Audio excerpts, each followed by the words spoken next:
क्यों करा जाता है पूर्णिमा का व्रत? पूर्णिमा का व्रत करने का कारण क्या है बताइए?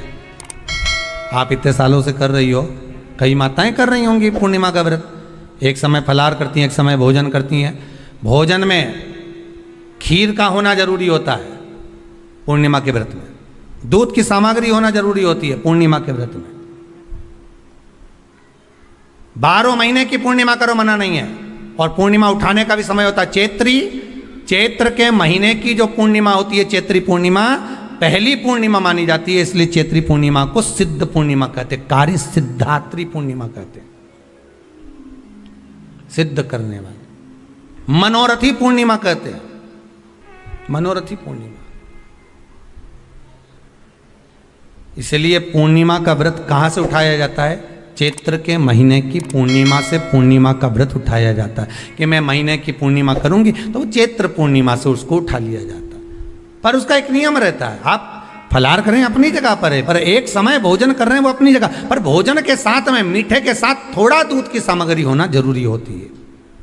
और क्यों करते हैं पूर्णिमा का व्रत, किस लिए किया जाता है, क्यों करा जाता है, उसका व्याख्यान वर्णन शिव महापुराण के अंतर्गत स्कंद पुराण में लिखा गया।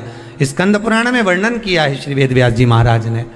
कहा ये पूर्णिमा का व्रत इसलिए किया जाता है कि व्यक्ति का जब मन गलत भ्रम में जाने लगता है, मन जब गलत जगह पर जाने लगता है, तो ये मन को गलत जगह पर ले जाने वाला कौन होता है? तो कहा ये चंद्र होता है। व्यक्ति की राशि के अंतर्गत, व्यक्ति की पत्रिका के अंतर्गत, व्यक्ति की ग्रह दशा के अंतर्गत जब चंद्र बेकार चलता है तो व्यक्ति अच्छा करते करते भी बेकार करने लग जाता है।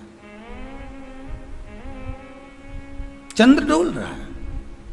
कई माताएं कहती हैं गुरुजी हमारे बेटे को आशीर्वाद दीजिए, बहुत गलत संगत में जा रहा है, मतलब समझ जाना कि चंद्र गड़बड़ जा रहा है।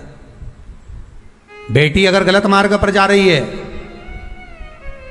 बेटी अगर गलत संगत में जा रही है, किसी अन्य व्यक्ति की ओर आकर्षित हो, चंद्र गड़बड़ हो रहा है, उसका चंद्र कहीं जा रहा है। कोई पुरुष, कोई लड़का कोई गलत मार्ग पर जा रहा है, चंद्र गड़बड़ हो रहा है। घर में जो क्लेश उत्पन्न होता है, घर में जो विवाद उत्पन्न होता है, उस विवाद को रोकने के लिए केवल चंद्र की ही, इसलिए तो पूर्णिमा घर की नारियां हमारे यहाँ हिंदू धर्म में यहां तक स्कंद पुराण में कह दिया कि प्रत्येक पूर्ण, आप लोग कभी आप लोगों ने सत्यनारायण जी की कथा करवाई है? जितने लोग आस्था चैनल पर कथा सुन रहे हैं, जितने लोग फेसबुक यूट्यूब पर कथा सुन रहे हैं, यूट्यूब पर कथा का श्रवण कर रहे हैं, उनने कभी सत्यनारायण की कथा करवाई होगी। तो उसमें लिखा है हर कार्तिक, हर पूर्णिमा को, हर संक्रांति को ब्राह्मण सत्यनारायण भगवान की कथा या राजा या वैश्य कथा को कराता था, या बढ़िया कथा कराता। सुनी कि नहीं सुनी ये बात? सत्यनारायण भगवान की कथा में लिखा है, स्कंद पुराण के अंतर्गत जो सत्यनारायण भगवान की कथा का स्मरण किया उसमें लिखा है प्रत्येक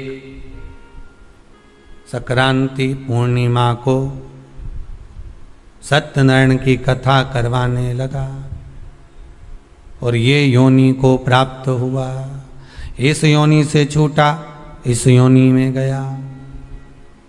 लिखा है, सब कुछ लिखा है। अब उत्ते से समझ जाओ कि पूर्णिमा को सत्यनारायण की कथा करने का बोला है। तो पूर्णिमा को सत्यनारायण की कथा का क्यों बोला? वैसे तो रोज कराओ सत्यनारायण जी की कथा, प्रतिदिन कराओ, मना नहीं है। आप क्या कोई विशेष फंक्शन है आप सत्यनारायण जी की कथा करवा, पर पूर्णिमा संक्रांति को और संक्रांति को पूर्णिमा को सत्यनारायण की कथा का स्मरण क्यों करवाया गया? क्योंकि पूर्णिमा के दिन अगर ये भगवान का व्रत रख लेगी, पूर्णिमा के दिन अगर ये खीर का प्रसाद बना लेगी, थोड़ा सा दूध की कोई सामग्री बना लेगी और भगवान को भोग लगा देगी, भले सत्यनारायण भगवान के भाव से बनाए, भले सत्यनारायण जी के निमित्तार्थ बना, तो इसके घर में जो अशांति है वो शांति में बदल जाएगी। इसलिए कई घरों में आज भी सत्यनारायण भगवान की पूजन हर पूर्णिमा को करती है। माता किताब लेके बैठ जाती है, तुरंत उन्हें ऑफिस जाना, कहीं काम पे जाना, और तुरंत उसने जल्दी जल्दी कलश रखा, कलश नहीं भी रखे तो भगवान की पूजन कर कुरा के ब्राह्मण देवता को बुला लेगी, ब्राह्मण नहीं आएंगे तो खुद कर लेगी, पर करती जरूर है। इतना सा आटा सेक लेगी, पंजेरी बनाई, सीरा बनाई, मिठाई रख दो, कुछ भी करेगी, पर सत्यनारायण की कथा कर ले, उसका मन लग गया उसमें। मतलब पूर्णिमा को करना है। उसको करने से क्या होता है? शांति रहती है, शीतलता रहती है। जिसके घर में हर महीने की पूर्णिमा को खीर बनती हो, ध्यान दीजिएगा, बहुत सुंदर संवाद चल रहा है, बहुत ध्यान देने वाली बात है।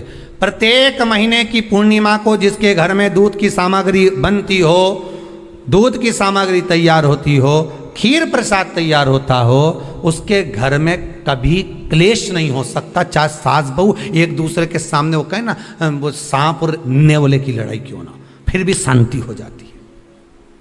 पर प्रत्येक महीने की पूर्णिमा होना चाहिए। ये नहीं कि तुमने एक महीने की पूर्णिमा पे बना लिया और दूसरे महीने की पूर्णिमा को गायब कर दिया।